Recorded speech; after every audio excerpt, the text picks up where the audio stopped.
പ്രമേയം പാസ്സാക്കുന്നതിന് മുമ്പ് തന്നെ കേന്ദ്രം കൊടുത്ത നിർദ്ദേശമുണ്ടല്ലോ. കേന്ദ്രം കൊടുത്ത പണം ചെലവഴിച്ചിട്ടില്ല. 31 കോടി 48 കോടി കൊടുത്തത് ചെലവഴിച്ചിട്ടില്ല.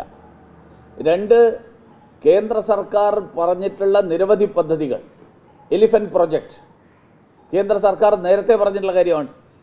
കിടങ്ങുകൾ കുഴിക്കുക, മുള്ളുവേലി കെട്ടുക, വൈദ്യുതി ഉള്ള കമ്പി സ്ഥാപിക്കുക, വനത്തിൽ മൃഗങ്ങൾക്കാവശ്യമായിട്ടുള്ള ഭക്ഷണം അവിടെ അവർക്ക് കിട്ടുന്നു എന്ന് ഉറപ്പുവരുത്താൻ വേണ്ടിയിട്ടുള്ള സംവിധാനങ്ങൾ ഒരുക്കുക. നിങ്ങളൊന്ന് ആലോചിച്ച് നോക്ക്, പെരിയാർ ടൈഗർ റിസർവും അതുപോലെ കേന്ദ്ര സർക്കാർ നേരിട്ട് സംരക്ഷിക്കുന്ന ചില സ്ഥലങ്ങളുണ്ട് കേരളത്തിൽ തന്നെ. അവിടെയൊന്നും ഈ കാട്ടാന ശല്യമില്ല. കാരണം അവിടെ കൃത്യമായിട്ട് കേന്ദ്ര സർക്കാരിൻ്റെ നിയന്ത്രണത്തിൽ ആ പരിപാലനം മുഴുവൻ നടക്കുന്നുണ്ട്. സൈലൻറ്റ് വാലി ആണെങ്കിലും പെരിയാർ ടൈഗർ റിസർവ് ആണെങ്കിലും അവിടെയൊന്നും ഈ പ്രശ്നങ്ങളില്ല. ഈ പ്രശ്നങ്ങൾ സംസ്ഥാന സർക്കാർ കേന്ദ്രത്തിൻ്റെ നിർദ്ദേശങ്ങൾ പാലിക്കാത്തതിൻ്റെ പേരിൽ മാത്രമാണ് ഉണ്ടാകുന്നത്. ആ പണമടക്കം ചെലവഴിക്കുന്നില്ല.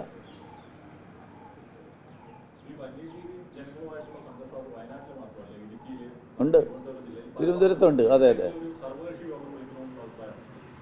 ഈ സർവകക്ഷി യോഗത്തിൽ പിന്നെ ആനയും കടുവയൊന്നും വരില്ലല്ലോ. അല്ല, ചർച്ച ചെയ്യാനില്ല. കേന്ദ്ര സർക്കാരിൻ്റെ നിർദ്ദേശങ്ങൾ നടപ്പിലാക്കുക മാത്രം ചെയ്താൽ മതി.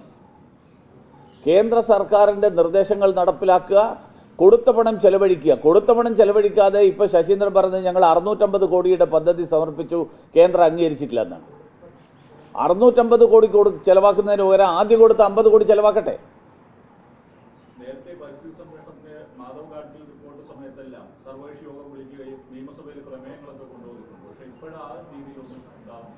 അല്ല, സർവകക്ഷി യോഗം വിളിക്കുന്നതിൽ ഒരു വിരോധമില്ല എനിക്ക്. സർവകക്ഷി യോഗത്തിൻ്റെ പ്രശ്നം വരുന്നത് രാഷ്ട്രീയ പാർട്ടികൾ തമ്മിൽ അഭിപ്രായ വ്യത്യാസം ഉണ്ടാകുമ്പോഴും അതുപോലെ എങ്ങനെയാണിത് നേരിടേണ്ടത് എന്നുള്ളതിനെക്കുറിച്ച് വ്യക്തതയില്ലാത്തപ്പോഴും. ഇവിടെ വ്യക്തതയില്ലായ്മയില്ല. കേന്ദ്ര സർക്കാർ വളരെ കൃത്യമായിട്ട് നിർദ്ദേശങ്ങൾ നൽകിയിട്ടുണ്ട്. 2021-ലും 2022-ലും ഒക്കെ നിർദ്ദേശങ്ങൾ നൽകിയിട്ടുണ്ട്. ആ കൊടുത്ത നിർദ്ദേശങ്ങൾ പാലിക്കുന്നില്ല എന്നുള്ളതാണ് കേരളത്തിലെ പ്രശ്നം.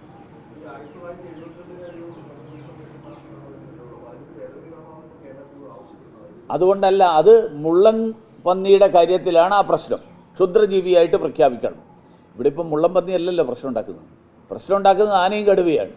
ആനയും കടുവയും നേരിടാൻ വേണ്ടിയിട്ട് മുള്ളൻ പന്നിയുടെ നിയമം ഭേദഗതി ചെയ്യണമെന്ന് പറഞ്ഞു കഴിഞ്ഞാൽ എങ്ങനെയാണ്?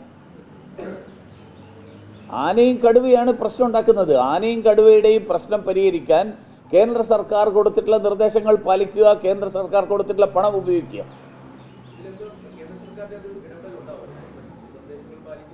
കേന്ദ്ര സർക്കാർ ഇടപെടാൻ ഈ നിർദ്ദേശങ്ങൾ, ഇത്തരത്തിലുള്ള അഡ്വൈസറികൾ അത് പാലിച്ചില്ലെങ്കിൽ കേന്ദ്രത്തിന് ഇടപെടാൻ പറ്റുമോ?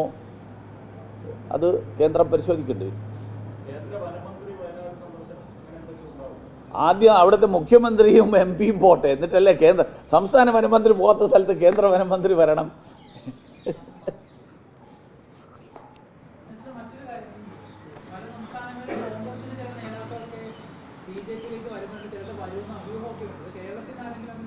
അല്ല, കേരളത്തിലെ കോൺഗ്രസിൻ്റെ നേതാക്കന്മാർ ഇതൊക്കെ കണ്ട് മനസ്സിലാക്കണം. കാരണം ഈ ലോകം മുഴുവൻ നടക്കുമ്പോൾ കണ്ണടച്ച് ഇരുട്ടാക്കിയിട്ട് കാര്യമില്ലല്ലോ. ലോകം മുഴുവൻ എന്താണ് നടക്കുന്നത് എന്ന് കേരളത്തിലെ കോൺഗ്രസിൻ്റെ നേതാക്കന്മാർ കണ്ണു തുറന്ന് കാണുക. കേരളവും പുരോഗതിയിലേക്ക് നീങ്ങണമെങ്കിൽ എന്തൊക്കെ ചെയ്യണം എന്നുള്ളത് അവരുടെ സ്വന്തം ബുദ്ധിയിൽ ആലോചിക്കുക. തീർച്ചയായിട്ടും BJP-യുമായിട്ട് ചേരാൻ താല്പര്യമുള്ള, നാടിൻ്റെ വികസനത്തിൽ താല്പര്യമുള്ള എല്ലാവരെയും ഞാൻ BJP-യിലേക്ക് സ്വാഗതം ചെയ്യും. ഭരണകക്ഷി ഇന്ന് വേണ്ടെന്ന് ഞാൻ പറഞ്ഞില്ലല്ലോ. എല്ലാവരെയും ഇന്ന് ഞാൻ പറയുമ്പോൾ എല്ലാവരും ആയില്ല.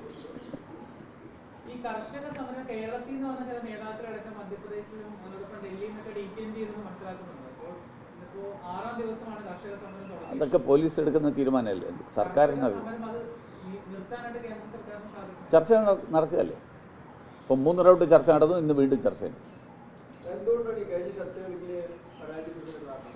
അല്ല, അതുകൊണ്ടാണല്ലോ വീണ്ടും നടക്കുന്നത്. അതൊക്കെ അവർക്കറിയാലോ. ശരി.